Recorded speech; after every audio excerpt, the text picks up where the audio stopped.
Assalamualaikum warahmatullahi wabarakatuh. Nama saya Hendra Dinata, owner dari Salina Herbal yang beralamat di Jalan Undip Raya, Teluk Awur, Tahunan, Jepara. Dulu pada tahun 2007 sampai 2013 itu saya usahanya laundry. Dari tadinya 1 cabang sampai punya 3 cabang, kemudian punya 15 agen. Cuman dalam perjalanannya itu, bagi hasil yang saya harus bagikan tiap bulan itu cukup besar. Sampai kemudian pada suatu hari itu ada orang bank marketing itu nawari pinjaman yang nilainya sama seperti total investasi orang-orang terhadap saya, dengan nilai cicilan yang separuhnya. Tergoda. Akhirnya dari tadinya investasi itu saya akhirnya ngajukan dana ke bank itu dan ACC, terus akhirnya dana investor ini saya kembalikan. Tapi ya mungkin ya karena pinjaman bank itu riba, jadi nggak berkah gitu loh. Yang angsurannya jadi lebih kecil, itu malah mulai banyak masalah. Tadinya laundrynya lancar, nggak ada komplain, hasilnya bagus, pendapatannya tiap bulan makin lama makin besar. Bahkan itu saya waktu itu sempat juga belajar tentang law of attraction gitu ya. Sempat berpikir, oh saya pengen penghasilan 1 hari 500.000, besoknya jadi kenyataan. Besok saya pengen penghasilan 1 hari 700.000. Kondisi itu mulai pelan-pelan meluntur, jadi mulai nggak bisa lagi. Karyawan yang tadinya rajin-rajin bagus itu mulai pada keluar, pada resign. Terus ngerekrut lagi, dapat karyawan yang kurang jujur. Saya perhatikan kok sabun saya cepat habis, plastik saya cepat habis, ini pada kemana? Setelah saya pantau, ternyata ada karyawan yang bungkusin sabun, bungkusin plastik itu terus dibawa pulang. Dia buka laundry di rumah, pulang dari tempat saya, terus papi pakai sabun dan plastik dari tempat saya. Ya mungkin itu teguran kecil ya, teguran halus, tapi saya masih nggak gagas. Mungkin kalau orang kerja itu SP3 ya, langsung teguran yang sangat keras istilahnya itu. Nah, saya diketemukan dengan sebenarnya dia sangat terkenal di Indonesia. Dia punya bisnis franchise yang sudah puluhan tahun, cabangnya ratusan tempat, ngiming-ngimingi saya. Jadi yang ngimingi saya itu langsung ownernya. Total investasi franchise itu 800 juta. Waktu itu kurang lebih tahun 2010. Aku oke, deal, kerjasama. Franchise-nya itu dari 2010 setelah bayar sampai sekarang tuh nggak dibuka outletnya. Beda lagi kan outletnya kalau dibuka. Outletnya dibuka terus nggak jalan, oke lah, wis namanya resiko bisnis. Tapi ini outletnya bener-bener nggak dibuka dan orangnya menghilang. Akhirnya bisnis laundry saya ini terbengkalai gitu loh, nggak terperhatikan. Kreditnya mulai macet, saya gali lubang tutup lubang. Karena mikirnya nanti uang dari franchise bakar balik. Akhirnya saya pinjam sana, nutup sini sebagian buat ini. Pokoknya gitu-gitu sampai akhirnya ujung-ujungnya itu saya nggak tahu lagi mau pinjem di mana. Semua harta dijual, mulai dari rumah, mobil, sampai perabotan rumah, sampai piring, sampai kompor, sampai rice cooker itu dijual semua. Karena ternyata waktu itu akumulasi dari total hutang gali lubang tutup lubang itu cukup besar, sampai sekitar total 2,2 miliar. Orang yang nagih debt collector itu udah pusing, pokoknya udah nggak bisa mikir. Itu yang nagih itu udah, yang nelpon kalau diangkat itu isinya kebun binatang, caci maki apa semua, udah nggak karu-karuan kayak gitu. Pernah pada suatu waktu itu ada orang yang datang nagih, ngamuk-ngamuk, maki-maki, dan saya itu udah nggak bisa jelasin apa-apa karena setiap kali saya bersuara dia mesti misu-misu. Saya sudah nggak tahu mau jawab apa. Ya udahlah Pak, saya hanya punya diri ini. Nah, kira-kira apa yang bisa membuat dengan diri ini hutangku iso lunas semua? Yang penting lunas loh Pak. Lunas semua dunia akhirat. Yang penting seperti itu. Jika misalnya dengan mbok ambil nyawaku terus lunas, wis monggo. Kalau misalnya mbok penjara kayak terus lunas, wis monggo. Karena wis aku udah nggak punya apa-apa. Yang ada hanya tinggal wis tubuh kita sing ono. Bahkan sampai sendok-sendok pun udah saya jual. Setelah semua dijual, kita ke rumah mertua. Ternyata yang nagih kan ke sana juga. Akhirnya mertua ikut pusing juga. Wes gini aja lah, kita bantu dijual rumah. Cuma lah terus bapak sama ibu mau tinggal di mana? Ya nggak semua, kita jual semaksimal yang kita bisa. Akhirnya waktu itu bisa dijual 75% dari tanah. Yang dulu dapur sekarang jadi rumah buat tempat tinggal mertua. Sedangkan ruang keluarga, ruang tamu, halaman depan tuh kejual semua untuk bantu saya nutupin utang. Tapi ya ternyata belum bisa lunas. Jadi ya walaupun berat, mau nggak mau kalian nggak bisa di sini.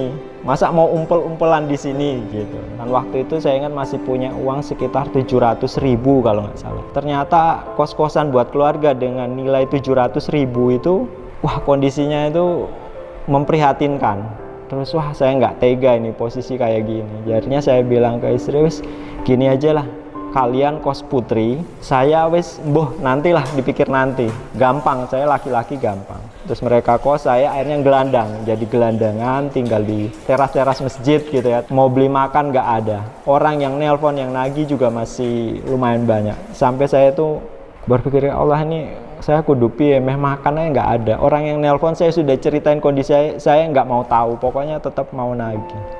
Jadi saya menghindari telepon masuk itu bukan saya mau melarikan diri, tapi saya mikir begini, saya untuk bisa bangkit, pertama pikiran saya harus tenang, hati saya harus tenang, harus fresh. Terus yang kedua yang bisa tolong saya bangkit itu hanya Allah, bukan siapa-siapa. Nah sedangkan orang yang nelpon tuh isinya cuma maki-maki. Kalau maki-maki itu kan stres, pusing, pokoknya jadi budrek lah gitu.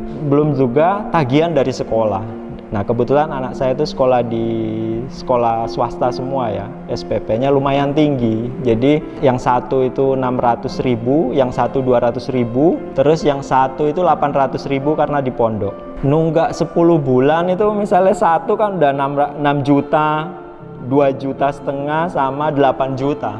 Terus akhirnya saya ke yayasan, datang minta waktu, saya ceritain kondisi saya, akhirnya yayasan memaklumi. Tapi dikasih waktu 3 bulan. Terus akhirnya saya berdoa, ya Allah, kalau memang anak-anak saya terbaik ini sekolah di sini, bantu saya untuk biar mereka tetap bisa sekolah di sini. Apapun yang Engkau datangkan pertolongannya. Tapi kalau sudah enggak, ya udah saya yo manut. Saya jemput, saya bawa pulang, wis rame-rame kita di rumah nganggur. Karena dosa-dosa diri saya, keluarga, anak, apa semua itu mengalami ini. Nah untuk itu saya mohon ampun dan saya mohon diberi pertolongan. Dan setelah itu yayasan nggak pernah ngubungin. Jadi 3 sekolah loh. Jadi bayangin ya, nunggak SPP yang nilainya besar, sekolah swasta itu 1,5 tahun nggak nagih. Nah terus waktu pusing itu, daripada cuma sekedar saya tutup, iseng-iseng saya jual. Saya jual bisnis laundry karpet. Saya buka harga 60 juta. Ternyata alhamdulillah ada orang yang minat dan deal 48 juta. Jadi dengan jual cabang itu plus peralatan polisher yang nggak seberapa itu dapat uang 48 juta. Begitu habis bayaran 48 juta, tahu-tahu yayasan dari 3 sekolah itu ngubungin lagi. Terus saya bilang, "Duh, kok kayak tahu saya punya uang ini sekolahnya." Wah. Jadi yang Allah tolong ke saya dengan doa saya tentang anak-anak ini terbaik sekolah atau tidak itu bukan dengan tiba-tiba saya bangun ada uang di samping atau tahu-tahu ada orang nganter nih mau nggak uang segini atau banyak, tapi diberi jalan untuk saya ngerintis usaha yang nantinya usaha itu dijual yang nilainya itu bisa untuk bayar sekolah itu. Saya berhitung lagi, hutang saya sekian. Kalau saya kerja, anggaplah saya jadi manajer, gaji 1 bulan 10 juta, dipotong makan 50 tahun baru lunas utangnya. Wah ini tidak mungkin. Jadi jalan satu-satunya saya untuk melunasi utang ini ya saya harus berbisnis. Nah pada suatu hari, habis sholat asar, baca-baca papan pengumuman. Akan diadakan pelatihan pembuatan sabun herbal untuk jamaah masjid gratis. Bahan sabun herbal ini terbuat dari, bahannya itu minyak. Minyak itu kan licin, kok bisa jadi sabun tuh gimana logikanya? Beraduk-aduk di pikiran terus cuman akhirnya jadi penasaran. Daripada saya penasaran, ikut aja lah. Toh gratis kan nggak ada ruginya gitu. Kurang lebih 35 peserta. Rata-rata semua niatnya bisnis, kecuali aku. Aku niatnya cuman penasaran, kok minyak jadi sabun gitu toh. Setelah pelatihan, hasil prakteknya kan dibawa pulang. Nah, bawa pulang tuh saya pakai buat mandi. Kurang lebih seminggu, orang ketemu saya, "Loh, Mas, sampean kok seger? Kok sampean sekarang halus?" Ayahnya. kok kelihatan terang, pokoknya bagus-bagus gitu komennya. Terus opo iyo sih kita bilang gitu, ini tenanan apa cuman guyon gitu. Bener kok gini-gini, pakai apa mas? Terus saya bilang pakai apa ya, tak ingat. Oh sabunnya jangan-jangan nih. Terus akhirnya sabunnya tak potong-potong, tak kasih anak istri sama teman, ayo dipakai nih. Dan ternyata mereka pakai, ternyata cocok semua, hasilnya bagus semua. Wah ini jadi bisnis. Terus saya mulai ngerintis mau bikin bisnis, sudah bikin merek. Nah merek pertama itu Salina Herbal itu, cuman akhirnya nggak ada merek Salina Herbal itu karena waktu didaftarkan ke Menkumham itu ditolak gitu. Jadi akhirnya saya ada bikin nama perusahaan. Jadi nama perusahaannya itu Salina Herbal, itu awalnya dari merek sabun sebenarnya.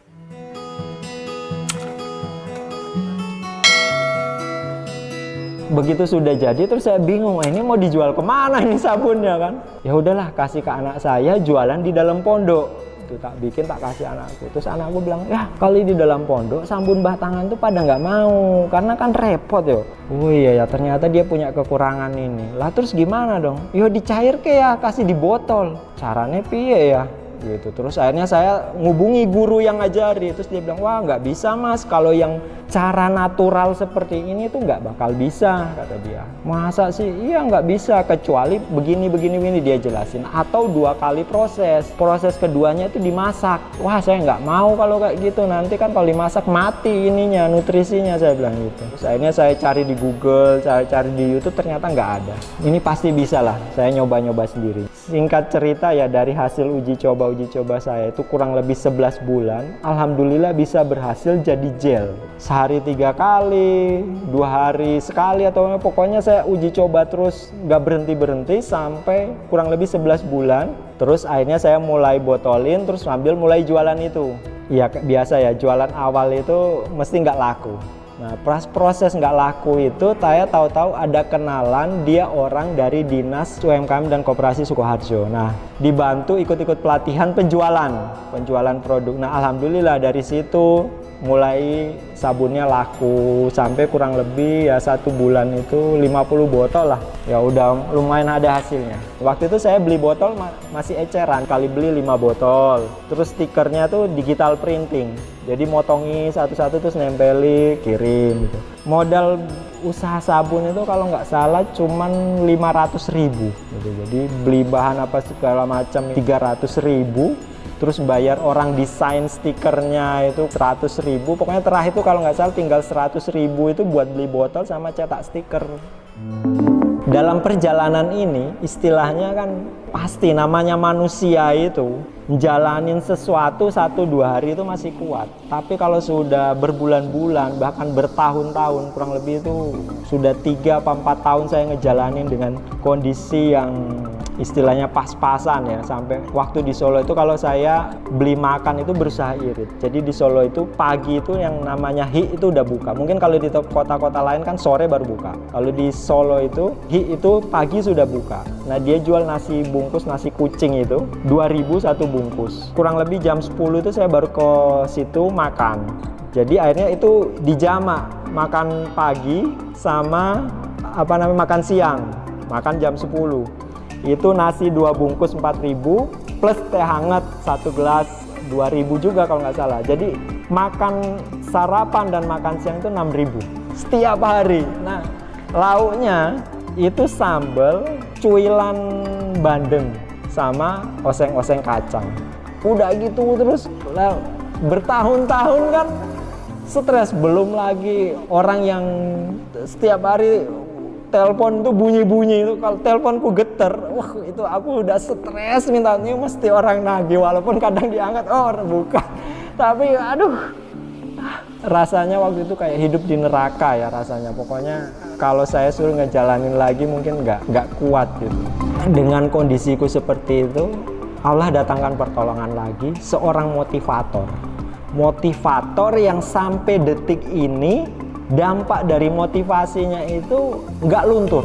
Jadi motivasi yang dia datangkan itu bukan sembarang motivator menurut saya ya.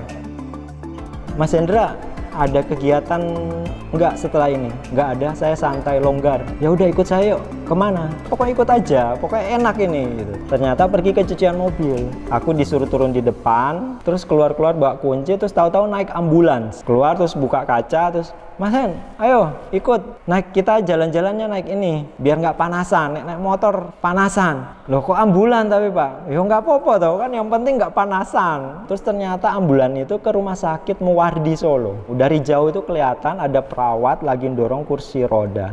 Di kursi roda itu ada duduk orang, itu dari leher ke bawah ini itu dililit kayak mumi itu loh, pakai kain kasa putih semua.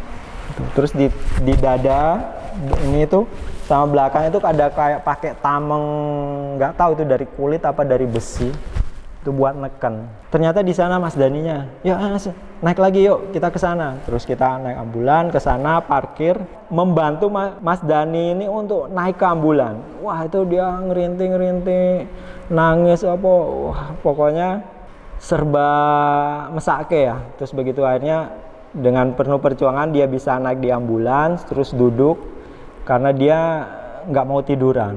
Jadi duduk karena katanya punggung, kalau tidur punggungnya perih banget. Ini kenapa ya dalam hati saya. Terus akhirnya saya nanya-nanya kan, Pak ini kenapa gini. Terus si Mas Dani ini ditemani sama ibunya. Nah yang jawab ibunya, ini oh Mas, ini anak saya, ini lulus sekolah terus kerja di kayak bengkel las, baru sekitar setahun terus kecelakaan kerja, kena sengatan listrik tegangan tinggi. Tubuhnya itu mateng dari leher sampai kaki. Nah terus dia dirawat di rumah sakit Muwardi itu sudah 1,5 tahun. Nah itu hari pertama dia boleh keluar. Di situ aku langsung merinding, keinget apa ya, bahasa Jawanya ngangklohku gitu loh. Jadi keinget aku mengeluh terus menyalahkan Allah tuh. Wah aku merinding banget itu. Terus langsung diam, langsung istighfar sepanjang jalan sambil minta ampun. Ya Allah, aku masih orang paling beruntung di dunia. Kondisiku tuh nggak ada apa-apanya. Karena yang diambil itu hanya harta. Hartaku tuh masih bisa dicari. Sedangkan ini kesehatan, dan apalagi dia umurnya masih muda, masih 20-an. Dari tadinya aku hatinya rodok ada perasaan menyalahkan Allah, itu langsung bener-bener sirna. Terus ada bahagia plus rasa bersalah karena sempat menuduh Allah itu tidak adil. Saya tiba-tiba takut banget, merinding, terus minta-minta ampun. Istilahnya kalau mungkin HP ya, jadi saya itu kayak ke-charge lagi. Charge-nya itu bener-bener full, saya rasakan sampai sekarang. Jadi sampai sekarang pun saya ada permasalahan apa yang agak berat gitu tuh, kelingan yang mereka itu saya nggak ada apa-apanya. Toh juga kemarin saya istilahnya nggak bisa makan, terus akhirnya bisa seperti ini, pasti kedepannya akan pasti bisa seperti ini lagi. Jadi langsung cepat recovery, semangatnya itu cepat karena mereka ini. Kehidupan itu seperti kita perjalanan keluar kota. Kita misalnya di belakang truk toh, wah sebel, jengkel. Wah ini truk kok alon banget, apalagi dia asapnya ngebul. Kita nyalip, wah berusaha sekuat tenaga ini bisa nyalip. Kita paling cuman enak sebentar, kok di depan tahu-tahu ada truk nih gitu. Atau ada macet, atau ada bis yang pokoknya macam-macam. Kayak gitu terus perjalanan sampai kita sampai ke tujuan. Nah kita tinggal mau tetap terus melanjutkan perjalanan atau kita berhenti saat itu juga. Tujuan saya adalah Semarang, saya bagaimana caranya harus tetap sampai ke Semarang. Nah begitu juga dalam hal bisnis ini. Alhamdulillah ya, dengan semua kejadian ini, dari gelandangan yang mau beli makan gak mampu kok iso bayar 2,2 miliar, ini dari mana itu gak kebayang. Tapi alhamdulillah dengan saya tetap terus menjalani proses, akhirnya sampai ke titik ini. Terkadang dalam perjalanan hidup kita ada pemberi semangat yang tanpa kita sadari hadir dalam kehidupan kita. Kita hanya perlu menghadirkan hati untuk lebih melihat hal-hal di sekeliling kita. Lingkungan, orang, keadaan, itu bisa menjadi motivator jika kita mengalami persoalan. Karena motivator yang lahir hanya berupa kata-kata dari orang-orang yang hebat berkata-kata, itu paling semangatnya atau recovery-nya itu hanya sebentar. Hanya mungkin di saat kita mengikuti acaranya kita akan terrecovery, tapi begitu pulang semua hilang. Tapi dengan motivator dari alam, maka recovery yang hadir akan selalu hadir untuk selamanya.